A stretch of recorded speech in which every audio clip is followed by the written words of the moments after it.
Retour sur la composition des membres du CNT. Pour en parler, nous recevons dans ce studio comme invité du journal Yodamné Marie et les porte-parole adjointes du comité ad hoc. Bonsoir madame. Bonsoir. Bienvenue sur le plateau du Téléchat pour répondre à nos questions. Alors, votre comité est mis en place le 11 juin 2021, a travaillé d'arrache-pied pendant 4 mois pour parvenir justement à la proposition d'une liste des 93 membres qui siégeront au CNT. Dites-nous, madame, l'exercice n'a-t-il pas été laborieux? Quel était votre secret? Ah oui, l'exercice n'a pas été facile. Par contre, la composition des membres du comité ad hoc a été sélective et c'est ce qui a facilité le travail. Parce que chacun des membres était déjà venu avec une expérience de tous bords et ce sont ces expériences conjuguées qui nous ont permis de faciliter le travail. Donc pour notre part, nous avons compris c'est quand même une mission aussi délicate que de confier à un petit groupe de mettre en place les représentants du peuple qui doivent faire office d'une assemblée nationale et afin d'éviter le juridique bien sûr.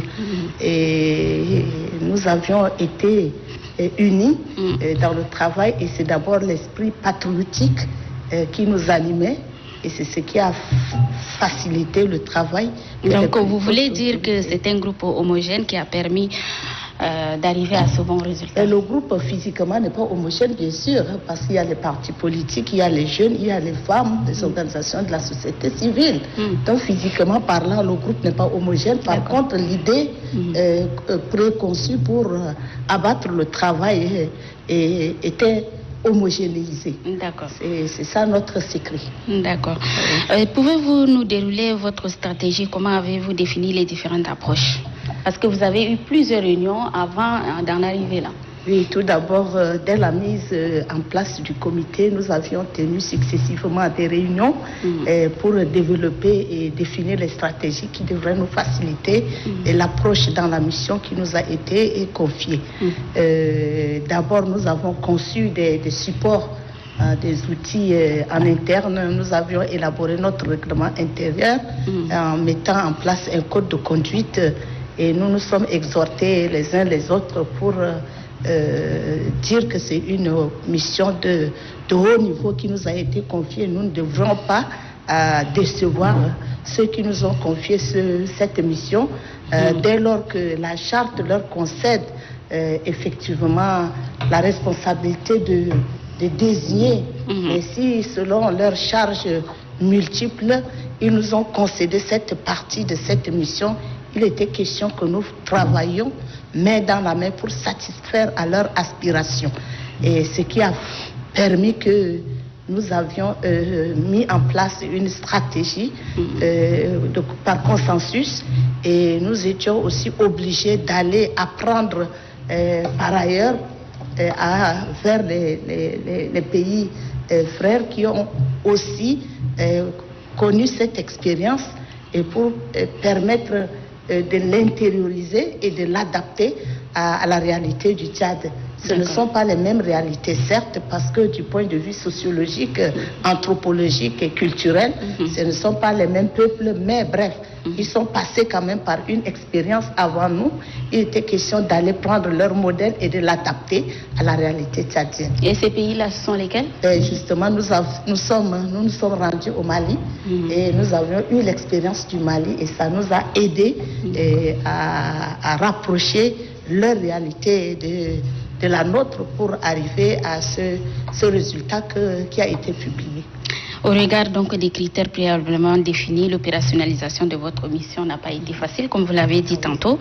Vous n'avez pas rencontré des difficultés quand on sait surtout que les sensibilités et les susceptibilités des formations politiques et des organisations, n'est-ce pas, de la société civile sont difficiles à gérer? De toutes les façons, les questions de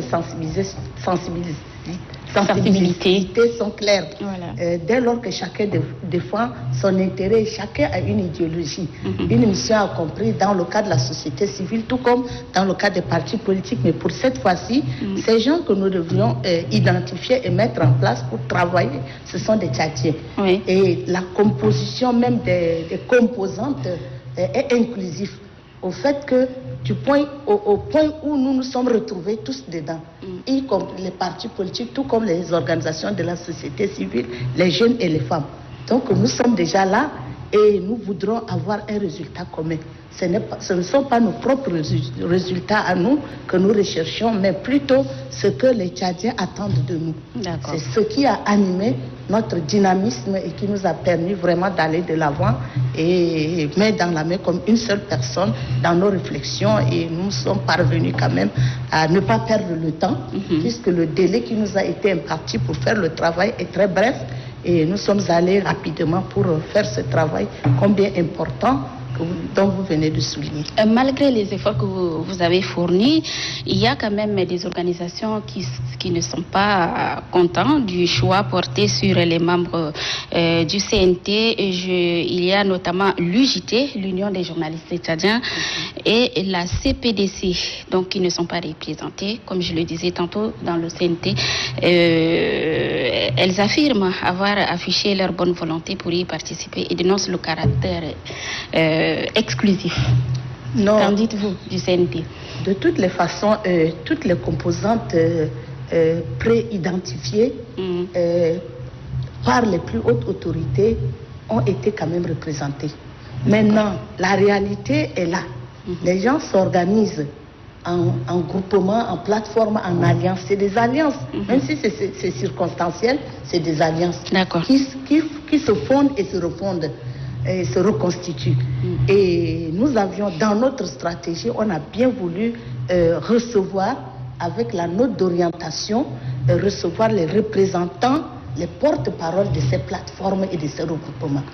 Alors, à ce niveau, dès lors que le calendrier a été établi, la feuille de route, et nous avions dû les rencontrer pour leur donner des informations selon les critères établis et les dossiers à composer, il était question qu'ils repartent à leur base pour donner les informations.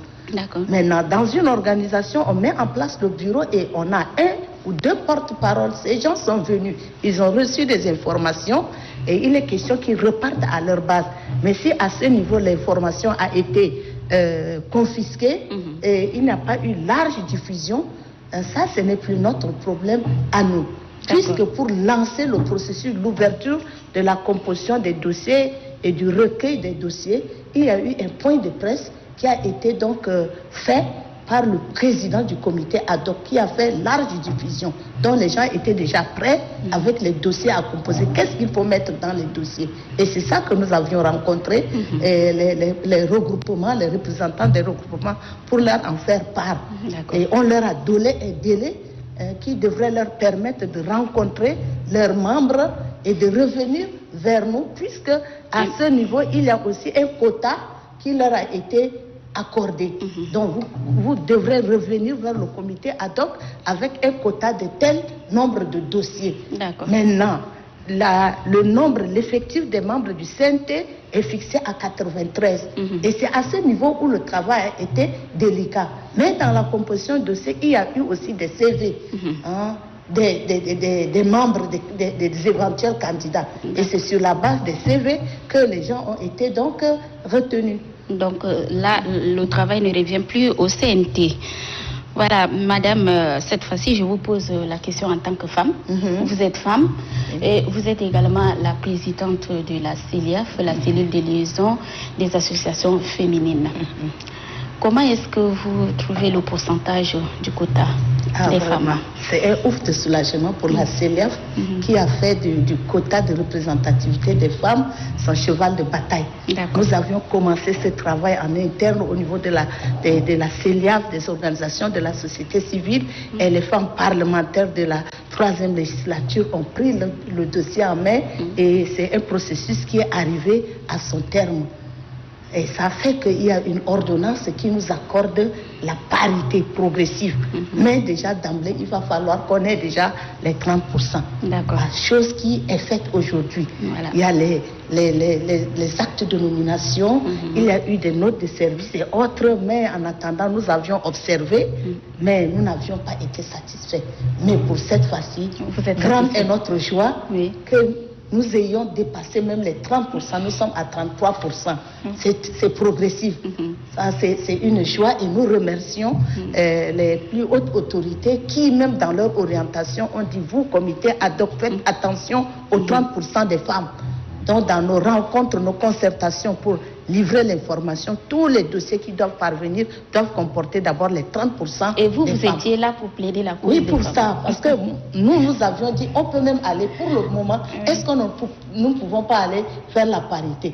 Ça a été vraiment intéressant au moment des plénières, quand il était question de parler des femmes et nous redressions, pour dire, écoutez, ça devient un peu intéressant, mais vraiment, nous félicitons aussi les membres qui ont pris l'affaire en main. Pour dire, vous êtes là avec nous, on ne va pas vous décevoir. Voilà le résultat auquel nous sommes parvenus. Donc nous sommes vraiment satisfaits pour le moment. Mais ce n'est pas encore tout. Ce n'est pas fini parce que nous attendons les autres décisions que les plus hautes autorités prendront. Tout à fait. Merci beaucoup, madame. Merci d'avoir accepté notre invitation. C'est un plaisir de vous recevoir sur ce plateau et à très bientôt. À moi de vous remercier.